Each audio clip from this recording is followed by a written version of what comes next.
Childcare owners, families, business leaders are all excited. They are rightfully saying, how are we going to pay for it?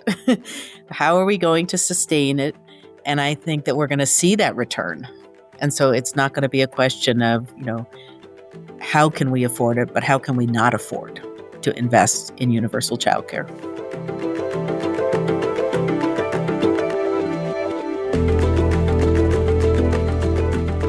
Welcome to The Other 80. I'm Claudia Williams. My kids are all grown up now, but there's so many parts of raising young kids in this country that still feel pretty raw for me. One of the things I remember so clearly is choking over the monthly childcare bill when we had 2 kids in daycare. We had a brand new mortgage, graduate school debt, medical bills looming, and even then, food costs seemed to be on an unsustainable rise. We made it work. We had 2 good jobs and money saved, but many Americans are not so lucky. Today, the rising cost of childcare is consistently outpacing overall inflation. An Axios report in 2025 found that the price of daycare rose 29% from 2020 to 2024, with the average cost for 2 children just over $28,000 a year. That's 35% of the median household income. But it doesn't have to be that way. Other countries around the world have proven that low-cost and even free childcare is possible. Countries like Italy, Germany, Iceland, and Sweden have kept their childcare cost to 5% or less of a family's income. So why can't we? Well, New Mexico is making a big bet on affordable childcare as social infrastructure. It's an expensive venture for the state, but Cabinet Secretary for Early Childhood Education Elizabeth Groginsky says the returns could cut across the spectrum. Families that can finally invest in their own well-being, thriving children who are ready to enter school, higher workforce participation, specifically by women, and companies who value cost of living for their employees moving to the state. You can bet other cities and states are watching. So please welcome Elizabeth Groginsky to The Other 80.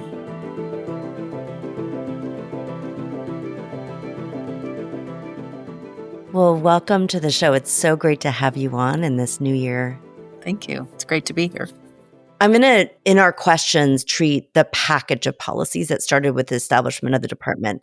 I think the one that's gotten the most attention is the recent decision and amazing policy move to have New Mexico be the first in the nation to provide free universal childcare. So going back to that time when you joined with this vision of really providing social infrastructure through childcare in the state, out of all of the things that New Mexico could have focused on, every state has a lot of urgent priorities from, in your case, water, as you said just now, Exactly. to housing, to climate change. What really drove the decision to make this one of the very top priorities of this administration? I would have to credit our Governor Michelle Lujan Grisham for what she called her moonshot for education when she took office on January 2019.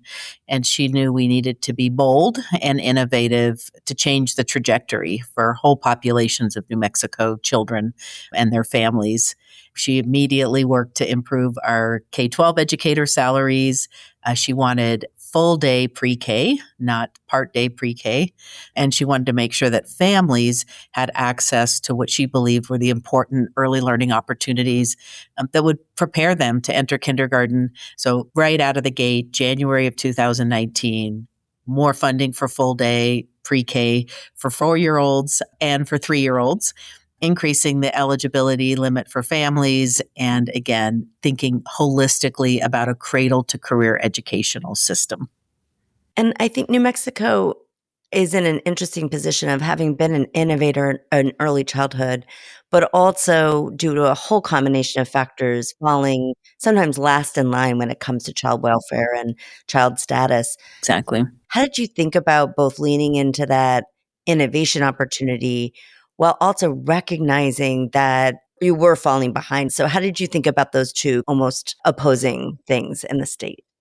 It was those staggering statistics that were the impetus behind creating the department to thinking differently about how we intervene and support children in the early years, because what the research has told us, the developmental science, the economic science, the educational outcomes, when children have access to these higher quality learning environments, they're going to do better. We also are a state that has the highest number of children with the highest, what they call adverse early childhood experiences. So there were all these factors that were headwinds against the New Mexico family. And they said, we have to put systems, programs, and services in place that are going to help mitigate, but also really build the resilience across the state. So it was exciting to think, how are we going to do this and how are we going to do it well? Because just delivering programs and services that aren't lifting up the professionals who are delivering the care and aren't giving the programs enough funding to even survive, let alone think creatively and innovate. Those were some of the first tasks that I thought we've got to align. And the governor was smart. Her second year, she said, we need the trust fund. We would go to committee hearings and talk about, oh, wow, in 10 years, maybe we'll have $1 billion in there and the department will get 50 million annually coming off that trust fund. Because again, these are historically, not just in New Mexico, everywhere, underfunded programs. So putting them together under one department, one roof, wasn't going to give us this great boom without additional revenues. And so her wisdom and her insights on that were fantastic. And obviously it's proved to be one of the best decisions the state probably ever made in terms of an investment that matters and that's going directly into communities to support children's health development and education and well-being. One of the things I loved from you and from the governor were the holistic view about the potential impacts of this policy. Obviously, the first impact is on that child and the ability to provide a safe, nurturing, mind-expanding experience for that child before they start formal school. Also for the family whose pocketbooks have been strained. I remember I was lucky to be able to afford it, but I remember the bill being almost as high as my college bills once my kids went to college. But in addition to that, you've really focused also on the economic impact, both in terms of making New Mexico the most desirable place to have a business and on how those additional dollars in the family's bank accounts can translate into additional opportunities for the family and spending. I'd just love to have you talk a little bit about those triple, quadruple bottom lines that we get from this investment. That is exactly right. And I mean, when I hear directly from families, which I did last night at a legislative dinner, it speaks so powerfully to your point, to the triple win. She's able to go to work, single mom, 3 children.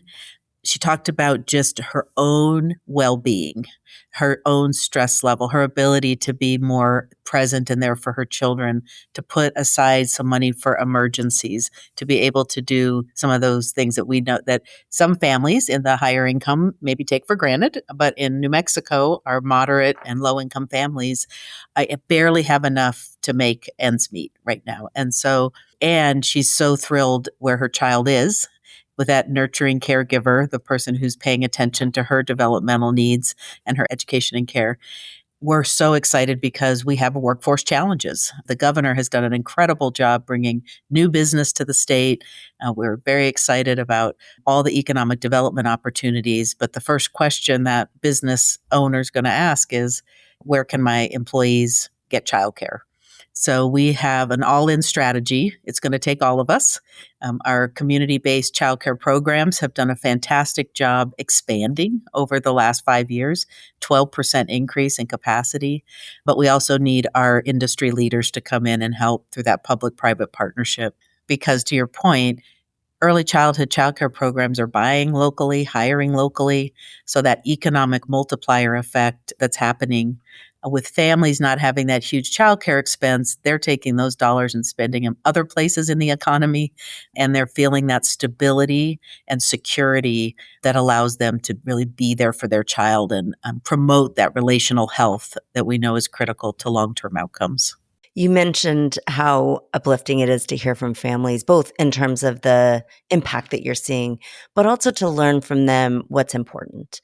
Yes. And I'd be curious to hear, was there something specific that shifted in the policy or the approach based on things you were hearing from families, whether through surveys or around kitchen table? Was there something that really informed the specific structure of what you're doing?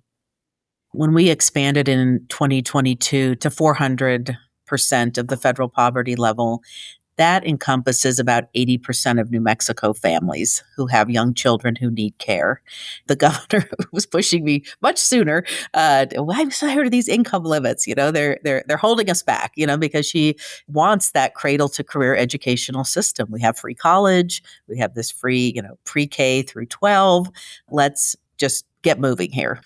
We said, let's simplify things. Let's just say, we're talking about another 20% of New Mexico families, and we're going to be able to build a much more high quality, robust sector of childcare if we're not spending a lot of time focusing on who's in and who's out and who gets help and who doesn't. The governor was right.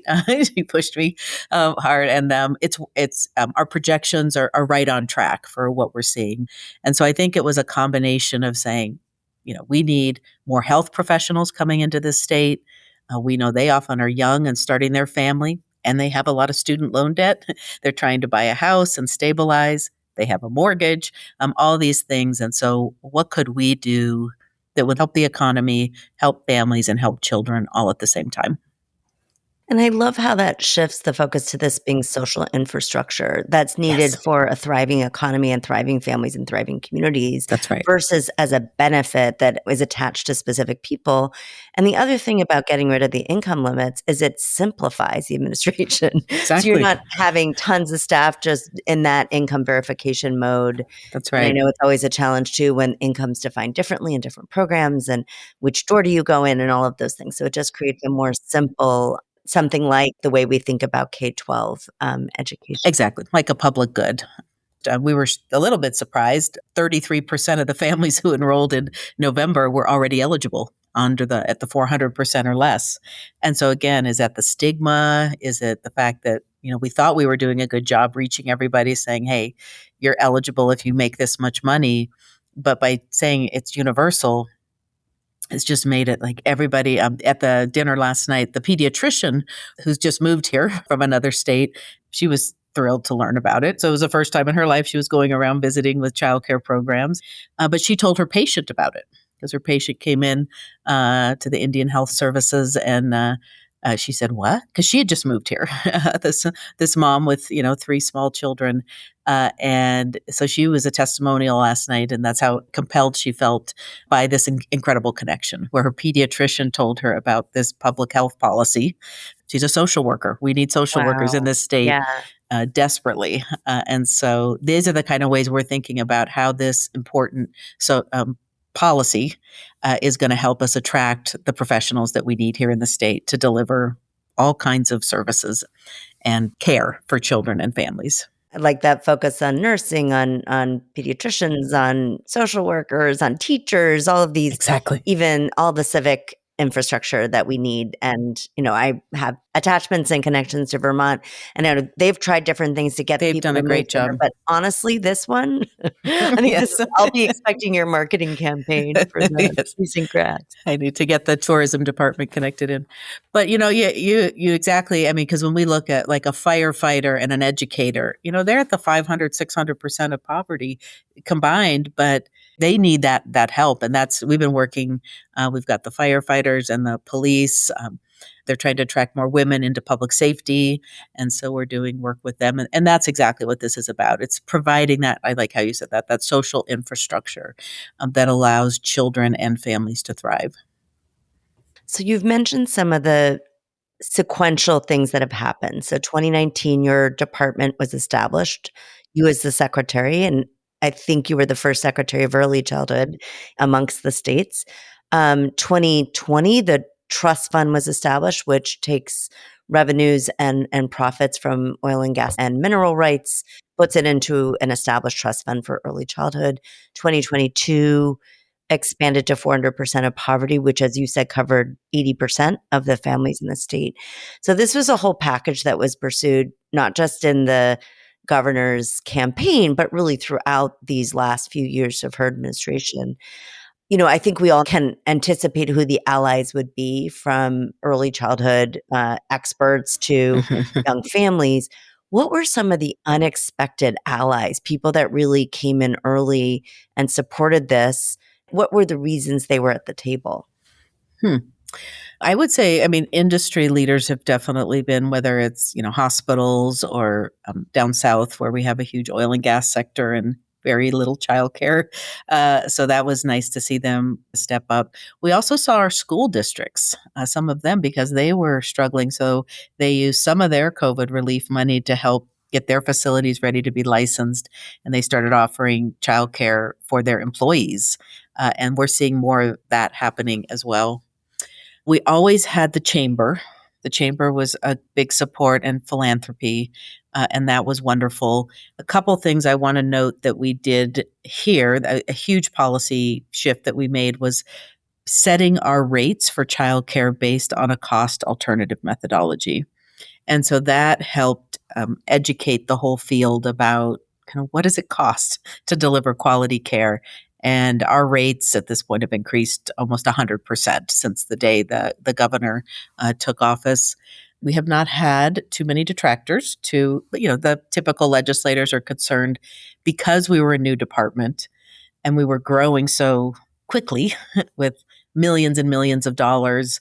The concern is like, are you going too fast? Are things happening too quickly? And I think we've been able to show and demonstrate through our partnerships, through being good stewards of the public dollars, that no, we actually can. The majority of this money is going right out into their communities to fund staff. I think families have been, of course, right there with us early when we only raised it to $350 and we didn't eliminate copays for families over 200. It was our eligibility staff who work with us who came to me and said, these families they can't do the copay. They're in tears. They need help. And, we immediately said, we got to respond to this. We had the resources with the COVID relief money. And that was the nice thing. We were able to get a jump start on the governor's vision. In some ways, that was a good thing. And then the trust fund just started growing beyond what anybody had projected. And then the third year, she put her support behind the land grant permanent fund, getting the voters to approve that, which brought in another $170 million to the agency. So it was all very well. I think in her mind, she saw the vision, she had it, and we just kept executing on that vision.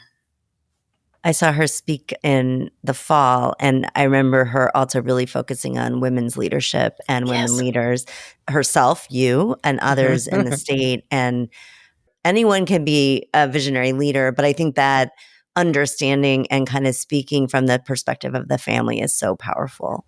It really is. All of our experience going through the workforce and what that looks like, and what it looks like to be successful both at home and in one's career. That's right. Yeah, I had a great opportunity to be at a family leadership summit about a month ago, and a woman came up to me and said, "You've changed the lives of generations of women." Wow.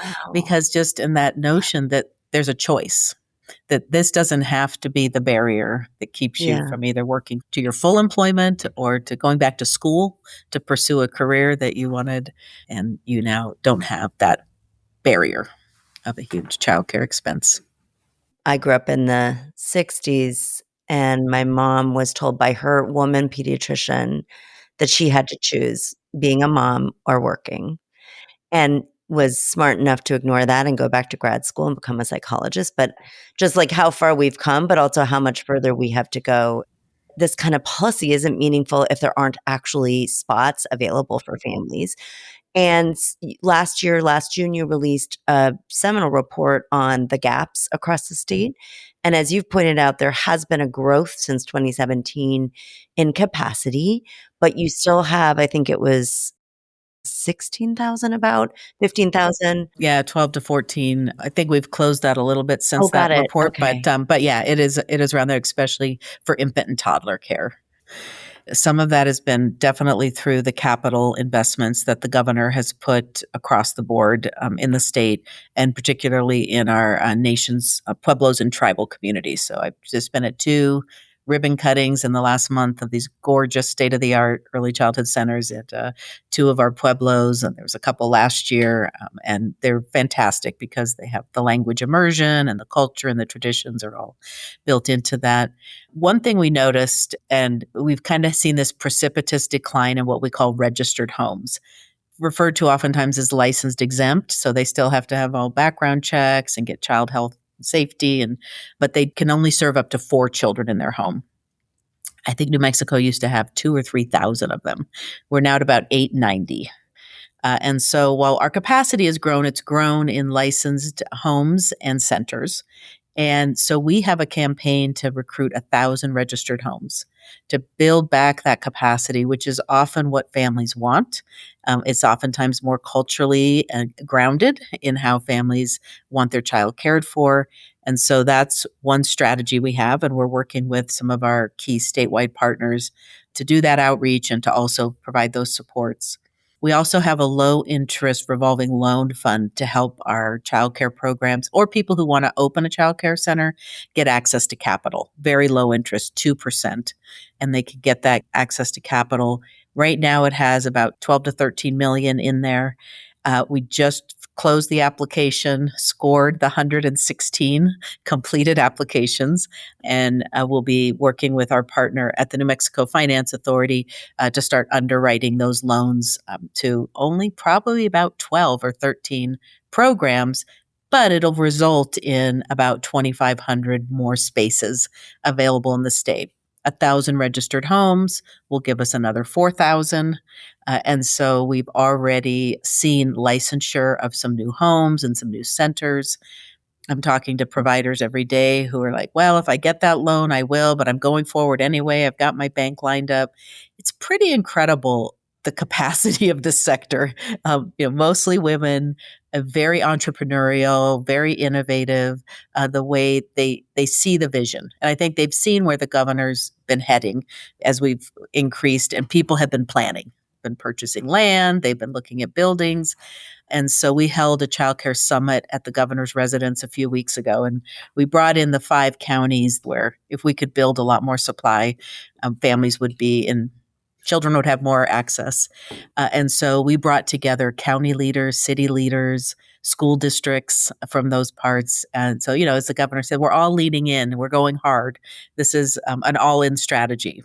The state government, we have our critical role to play and the department, but so do all these local partners and our private sector. So we're excited. We think big. And so we feel that we'll reach those goals by this time next, in 27, that we'll have achieved those additional 12,000 spaces. And you mentioned a little bit this move to increase the pay of the childcare workers. Yes. Talk a little bit about how you're doing that. Some of the policies include things like incentivizing centers that pay higher and that are open more, providing scholarships and other kinds of supports directly to those childcare workers. What are your strategies to increase the wages and working conditions of those workers? Yes, such a great question. When we started in 21, we set the entry-level hourly rate at $12.10 because that was the highest hourly rate in the state at the time. This last time we set it at 18. That's how much we've increased. And it was, it was a little disappointing to see some of the pushback of, we can't, how can we pay people?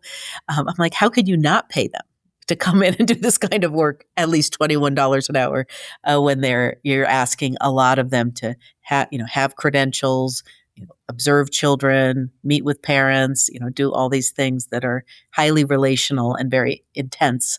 And then I think the other thing we're doing just to generally make people aware of these professions is a Developing Futures campaign through the eyes of New Mexicans, family childcare providers, home visitors, early intervention, center-based pre-K teachers.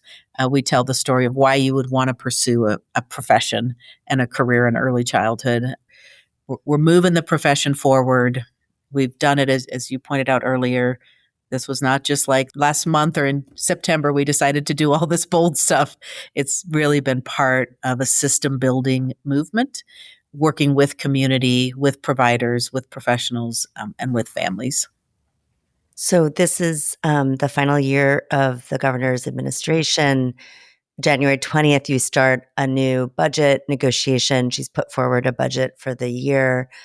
And, I think it's not surprising that a policy of like this, like you said before, there are people in the political environment or out in the community that are saying, is this something we can really afford going Yeah. forward? Can we pay for this? It's like we love the vision, but can we pay for this? So I'd just love to have you talk a little bit about what it's going to take to sustain this financially. There's, I think, $10 billion in the trust fund now. How far does that take you? And then as you go into this budget negotiation, what are some of the asks? And how do you think about maintaining momentum beyond this administration? The trust fund right now is at a $500 million annual distribution. The governor has asked for this increase in our budget to come from general fund, not to come from the trust fund, because it'll start eating the corpus of that fund. And we want to see that continue to grow. But that's a decision for the legislature. And they might say, you know what? We want to use the trust fund and we think that that's appropriate. So those negotiations, as you said, will start on January 20th. What we're doing to support our economy and to support children and families, the early indicators we're seeing are very promising of the investments that the legislature have made in this department and in the system of a universal prenatal to 5 system. UCLA came here. We've done our early development instrument. We're about to do another round of collection.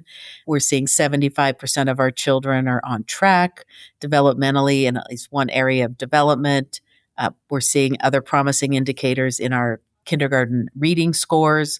So I think we want to not shortchange this investment. That was that cradle-to-career educational system. The promise of this department and the investments in it are about school readiness. It is about improving the overall health, development, education, and well-being of young children. And so I think if we keep our eye on those indicators that are telling us, yes, things are looking different. Families are less stressed. Families are getting connected. They may get connected to childcare and then learn about home visiting. If we believe the Heckman equation, if we believe, the economists coming out of the Federal Reserve say this is your best investment. If it's a 7% return, that's better than anyone's getting on any portfolio. It could be as high as a 13% return. And so it is a bit of a long game, not too long, but I'm hoping we stay the course and that people can see that we're already seeing the benefits of what we've done in the last 6 years. We're seeing huge record numbers of people coming in to get background checks to work in childcare. I think we had 40 the whole month of December last year, and we had 100 in the first 4 days of December. So there's a hunger, there's an interest in our teacher prep programs. Early childhood is the number one teacher prep professionals are going into. I mean, it's like a 64% increase in the wages of childcare professionals in the Wow. last 5 years. And we've seen a 64% growth in the number of early childcare professionals we have, while the rest of the country is about a negative 7%. So, these are the indicators I try to keep putting in front of the legislature to say, this investment that you have made, that we have made together, is working. We can't take the foot off the gas now. It's just exciting to see that childcare owners, families, business leaders are all excited. And I would say the majority of the legislature is too. They are rightfully saying, how are we going to pay for it? How are we going to sustain it? And I think that we're going to see that return. And so it's not going to be a question of, how can we afford it, but how can we not afford to invest in universal childcare? One of the things I was noticing over the last couple of weeks, we have a new mayor in New York City. What is one of the first platform items that he's been talking about? It's replicating at a city level, but New York is a very big city, Exactly. the same kind of approach. And I know other states have also approached you to say, we're really interested. What kind of advice are you giving them about making their own assessment for how they might do this in their city or state? I do think it's important to bring in the community. And in a sector that is so diverse, so eclectic, so entrepreneurial. You can't afford not to bring them to the table. And I think that has been our success. And quality. You can't give up on the quality and try to just go to scale without those investments in the people delivering the work, delivering that care and education every day to children. And so that, I mean, that does come down to not just your rates, but it is a huge part of it, but other strategies that support infrastructure, whether it's staffed family childcare networks or community development financial institutions. We brought them together as a whole and said, how can you work together to get more capital into the childcare sector? I think just paying attention to all those levers of your early childhood professional in the classroom or in the home, delivering that care every day. Of course, the children who are the prime beneficiaries and their families, and then the owners and the directors, who have to make it all work. And so each of those constituents become vitally important to your success. And they all have different priorities, but you work with all of them and work to create a childcare sector that is thriving. I'm going to close out with some questions about just personal reflections for you. It's January. People will be listening a little bit later in the year, but it is the new year. What's something you're curious about as we begin this new year? What is it like when we actually put our families at the center of our policymaking in this very early period of life, which is not what's the norm in our country? We wait until they're 4 or 5, and then we're good with investing in their well-being and their care. So I'm curious how people will respond, and excited to see. I think what I already am seeing is the hopefulness of people here in New Mexico of a brighter future. And is there a lesson or experience from 2025 that's really sticking with you as you enter this new year? As we've wound down on 25, we've done this, become a proud partner of universal childcare, and people can take the pledge and they can add their personal feelings and thoughts about why universal childcare is so important. And so I think what I want to learn from is really reading all of those pledges and digesting what are the key threads that our community is telling us, whether it's a business leader, a childcare provider, or a family, school districts. What are the threads we need to pull through to 26 to say why this policy matters? Why we have 1,000 plus people who've said, I'm a proud partner of UCC, and I've been willing to get online and take that pledge and make a statement. I want to make sure we continue to learn from all the voices we heard through our community conversations, through provider roundtables, and not take for granted that we have to keep learning, listening, and learning from what we're hearing, and then implementing better policies, better practices, so that this universal childcare is a success. We understand that we are on the front lines of a policy.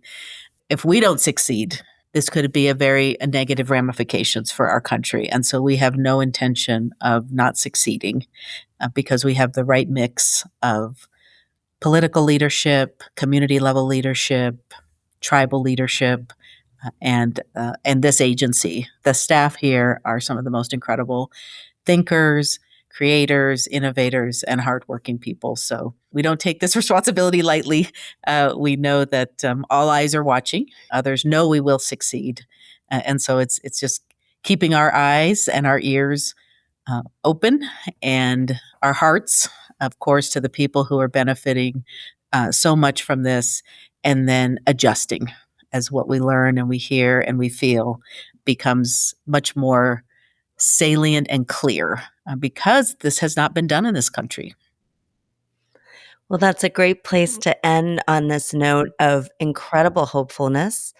The mission you bring and the governor and everyone in the community brings is incredible, but also the flexibility and openness to change and adjusting based on the stories of what matters. So I just want to really thank you for the work you're doing, for being the leaders that we all need for the country. And I hope I'll see Many other policymakers put this in their platforms and bring this forward. So thank you for joining. Thanks, Claudia. I hope so as well.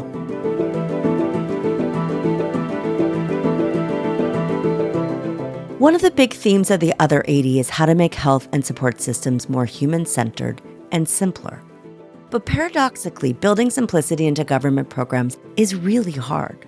We tend to get caught up in rules and paperwork. We argue over different definitions of family structure or poverty. And we require detailed documentation from families who just need a little help. But New Mexico is showing their commitment to simplicity by offering free childcare to everyone.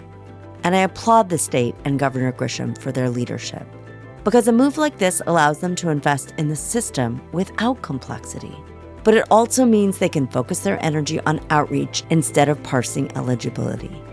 And I really do hope that other states are watching. The cost of childcare is one place we can make a huge difference for American families to strengthen the social infrastructure everyone needs right now. This podcast was created by me, Claudia Williams. My podcast producer is Avery Moore-Kloss. Check out the show notes for more information on Elizabeth Groginsky and New Mexico's approach to childcare as social infrastructure. There is more information on my background, the podcast, and our guests on our website, www.theother80.com. Until next time, I'm Claudia Williams.